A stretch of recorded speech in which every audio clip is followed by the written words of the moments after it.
Agora o Fantástico conta uma história do além. Um neurocirurgião americano nunca acreditou em vida após a morte, até passar por uma experiência dramática. Pois é, ele entrou em coma profundo. Daí teve visões de uma espécie de paraíso. E quando voltou, estava convencido de que existe vida do outro lado. O que existe depois que a vida acaba? Para o neurocirurgião Alexander Eben, a morte sempre significou o fim de tudo. Ele entende do assunto. Foi professor da Escola de Medicina de Harvard, nos Estados Unidos, e há mais de 25 anos estuda o cérebro. Sempre tinha uma explicação científica para os relatos dos pacientes que voltavam do coma com histórias de jornadas fora do corpo para lugares desconhecidos. Até que ele próprio vivenciou uma delas. E agora afirma: existe vida após a morte. 10 de novembro de 2008, o Dr. Alexander é levado às pressas para o hospital com fortes dores de cabeça. Ao chegar lá, é imediatamente internado na UTI. Em poucas horas, já estava em coma profundo. Ele havia contraído uma forma rara de meningite. Quando o Dr. Alexander entrou no hospital, os médicos disseram à família que a possibilidade dele sobreviver seria muito baixa. Ele ficou em coma profundo por 7 dias. E foi durante esse período que o Dr. Alexander afirma ter tido a experiência mais fantástica que um ser humano pode ter. Na jornada que eu tive não existia corpo, apenas a minha consciência, diz o médico. Meu cérebro não funcionava.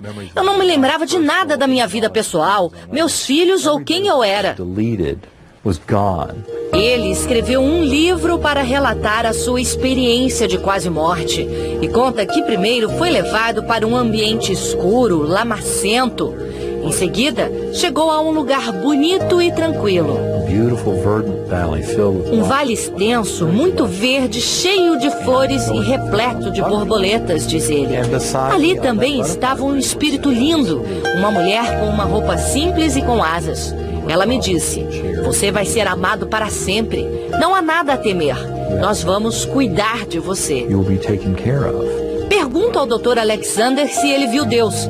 Ele disse que sim. Deus estava em tudo ao meu redor. Ele estava lá o tempo todo. Esse pesquisador da Universidade Federal de Juiz de Fora participa do maior estudo mundial já feito sobre as experiências de quase morte.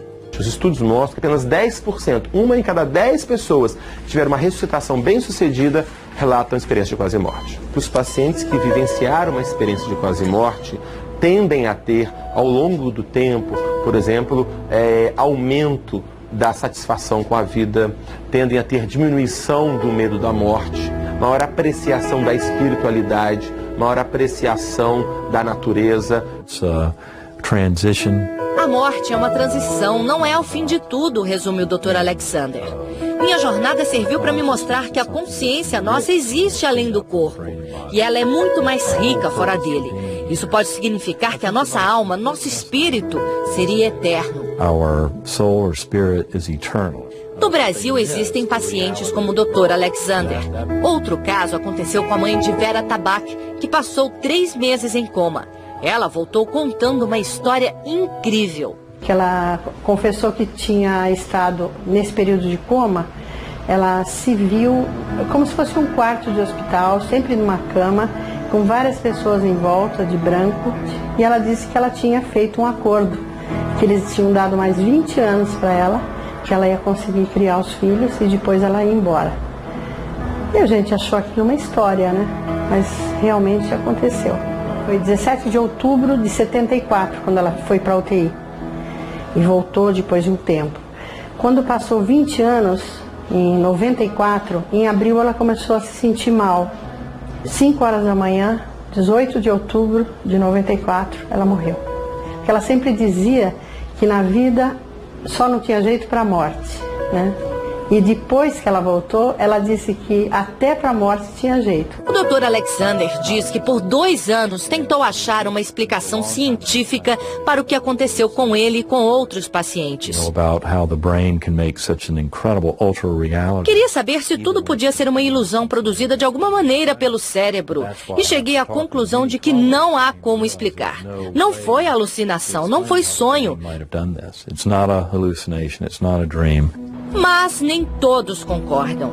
O professor de neurociências da Universidade de Colômbia, Jim Mobbs, diz que é difícil acreditar num desligamento completo do cérebro e que mesmo no caso do Dr. Alexander, outras áreas do cérebro podem ter permanecido ativas, provocando as sensações que ele descreve.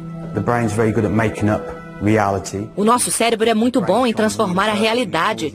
Num acidente, como um trauma na cabeça, os caminhos do cérebro podem ser danificados, mas é possível que ele encontre outras maneiras de identificar os sinais que vêm de fora e criar uma nova experiência, como a da quase morte, por exemplo. Analgésicos fortes e a baixa oxigenação do cérebro durante estados de coma podem explicar que luzes e sons estranhos sejam percebidos pela mente. E a sensação de estar fora do corpo já foi induzida artificialmente em muitas pesquisas. Eu acho que essas experiências de quase morte, na realidade, são uma maneira do cérebro lidar com um trauma. A ciência ainda não tem respostas conclusivas sobre as experiências de quase morte. A grande discussão que existe hoje é: a mente é um produto do cérebro? O cérebro produz a mente? Ou a mente é algo além do cérebro, mas que se relaciona com o cérebro? Independentemente do que tenha acontecido, diz a esposa do Dr. Alexander, para ela, que ficou ao lado do leito do hospital esperando o marido voltar, o final foi feliz. Quando chegamos em casa e sentamos no sofá, não conseguia acreditar que ele estava lá, sentado junto comigo de novo. We were there sitting on the sofa together.